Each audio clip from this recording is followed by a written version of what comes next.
లగచర్ల రైతు ఈర్యా నాయక్ బేడీలు వేసిన ఘటనలో Sangareddy central jailer Sanjeev Reddy, superintendent Santosh రాయలపై సస్పెన్షన్ వేటుపడింది.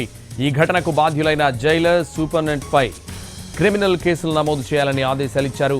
అంతకుముందు సంగారెడ్డి జైల్లో 4 గంటల పాటు విచారణ జరిపారు IG Satyanarayana. Sangareddy central jail సిబ్బందిదే తప్పని తేల్చారు. అయితే ఉద్దేశపూర్వకంగా బేడీలు వేశారా, పొరపాటు జరిగిందా అన్న కోణంలో దర్యాప్తు చేయాలన్నారు.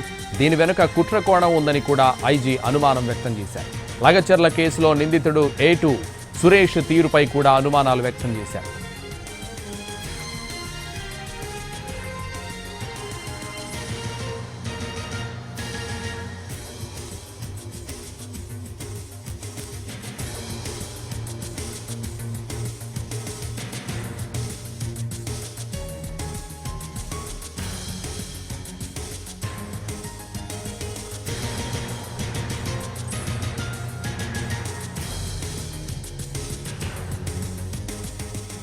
లగచర్ల రైతు ఈర్యా నాయక్ బేడీలు వేసిన ఘటనలో Sangareddy central jailer Sanjeev Reddy, superintendent Santosh రాయలపై సస్పెన్షన్ వేటుపడింది. ఈ ఘటనకు బాధ్యులైన జైలర్, సూపరింటెండెంట్లపై క్రిమినల్ కేసులు నమోదు చేయాలని ఆదేశాలిచ్చారు.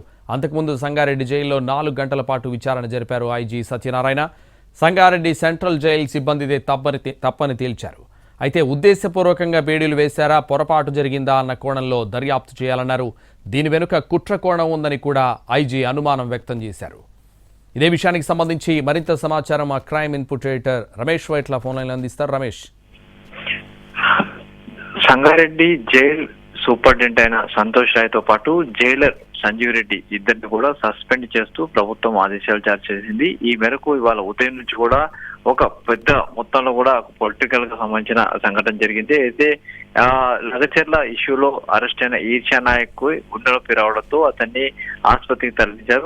ఆసుపత్రికి తరలించిన తరుణంలో రైతు అయిన ఈర్షా నాయక్ బేడీలు వేసి అటు హాస్పిటల్కి తరలించారు. అయితే ఈ వ్యవహారం మొత్తం కూడా అటు మీడియాలో రావడంతో ఒక్కసారిగా ప్రభుత్వం దీనిపై విచారణ ఆదేశించింది. అంతేకాకుండా నేరుగా ఐజీ ఏదైతే మల్టీజోన్ 2 ఉన్న ఐజీని వెంటనే వెళ్లి విచారణ జరపాలని ప్రభుత్వం ఆదేశాలు జారీ చేసింది. అయితే ఈ నేపథ్యంలో ఉదయం నుంచి సంఘటనకు సంబంధించి పూర్తి స్థాయిలో విచారణ జరిపినప్పుడు అసలు ఈర్షా నాయక్ చేయని నేరం అంటే మరొకరు సంబంధించిన ఉన్న సెక్షన్లతోటి ఈ ఈర్షా నాయక్ సెక్షన్లు పెట్టి ఆ సెక్షన్ల మేరకు అతను అత్యంత క్రిమినల్ అని భావిస్తూ ఆ మేరకు బేడీలు వేసి అతను హాస్పిటల్కి తరలించారు. అయితే ఈ వ్యవహారం సంబంధించి అటు ఐజీతో పాటుగా ఉన్నతాధికారులు పూర్తి స్థాయిలో దీన్ని విచారించినప్పుడు అక్కడున్న అధికారులు తప్పిదం, అక్కడున్న అధికారులు ఓవర్లుక్తో పాటుగా అక్కడున్న అధికారులు నిర్లక్ష్యం వల్ల ఈర్షా నాయక్ చేయని నేరంతో పాటుగా అక్కడ లేని సెక్షన్ జోడించి ఆ మేరకు ఈర్షా నాయక్ బేడీలు వేసి అతన్ని జైలు ఆసుపత్రికి తీసుకెళ్లినట్టుగా అధికారులు తెలిచారు. అయితే ఈ వ్యవహారం సంబంధించి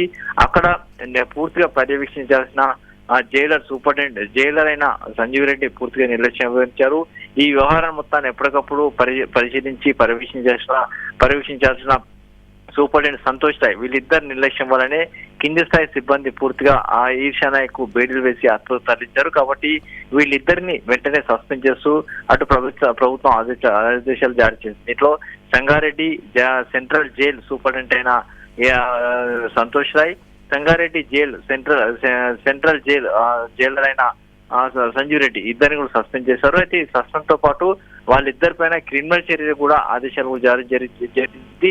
వీళ్ళిద్దరి పైన కేసులు పెట్టి విచారణ చేయాలని కూడా అటు ఆదేశాలు జారీ చేశారు. అయితే ఈ వ్యవహారం సంబంధించి ఇప్పటికే ఒక రాజకీయ రగడ నెలకొంది. పొలిటికల్ గా పూర్తిగా దీనికి సంబంధించి కూడా వాద ప్రతివాదం జరిగాయి. రాజకీయంగా ఒక పెద్ద దుమారం చెలరేగింది. ఈ నేపథ్యంలో ప్రభుత్వం సీరియస్ తీసుకుని వెంటనే సీఎం రంగంలో దిగి ఈ వ్యవహారం పైన విచారణ జరిపించి వెంటనే బాధ్యులైన వారిపైన కూడా చర్యలు తీసుకోవడం జరిగింది. అయితే ఇప్పుడు సంతోష్ రాయ్ అటు జైలర్ అయిన సూపరింటెండెంట్ ఇద్దరిని సస్పెండ్ చేశారు. వాళ్ళపైన క్రిమినల్ చర్య కూడా ఆదేశాలు జారీ చేశారు. ఫర్దర్ గా వీళ్ళపైన కేసులు పెట్టి క్రిమినల్ చర్యలు తీసుకుని ముందుకు వెళ్లే అవకాశం అయితే కనబడుతుంది. Thank you Ramesh.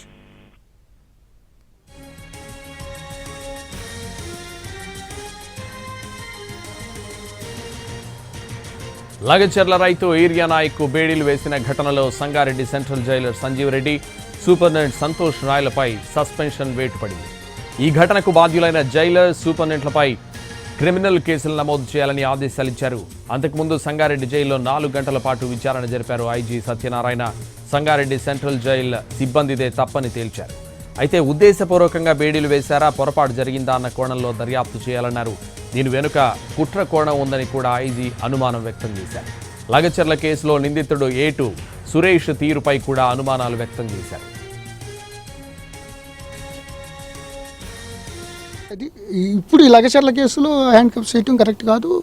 అది సంగారెడ్డి కానీ ఇటన్నీ తెలిసేది. ఎక్కడ మిస్కమ్యూనికేషన్ జరిగింది, అది ఇంటెన్షనల్గా జరిగిందా, జస్ట్ యాక్సిడెంటల్గా జరిగిందా, ఏం జరిగింది అనేది, దానికి ఎవరు బాధ్యులు అనేది ఆటోమేటిక్గా వాళ్ళ ఇంటర్నల్ మాది అన్నీ కూడా కంబైన్గా చేసి డెఫినెట్లీ టేక్ యాక్షన్. సురేష్ అంటేనే అతను ఏదైతే ఉదయం ఇట్లా ఒక ఆయనకి ఇట్లా జరిగింది అని మీరందరూ ప్రెస్ వారిని అందరినీ కూడా రెడీ చేయండి, అందరినీ మన వాళ్ళందరికీ చెప్పండి, లాయర్లు అందరినీ తీసుకురండి, ఒక గంటలో బెయిల్ వచ్చేస్తుంది అని అన్నారు. అంటే దానికి ఏంటి అర్థం అనేది మేము డీటెయిల్గా ఎంక్వైరీ చేస్తున్నాం. పోలీస్ సైడ్ నుంచి గంటలో బెయిల్ వస్తుందని ఎట్లా చెప్పగలిగాడు అతను, ఇట్లా హార్ట్ ప్రాబ్లం ఉంది అని డాక్టర్లు కన్ఫర్మ్ చేయకుండా ఎట్లా చేశాడు.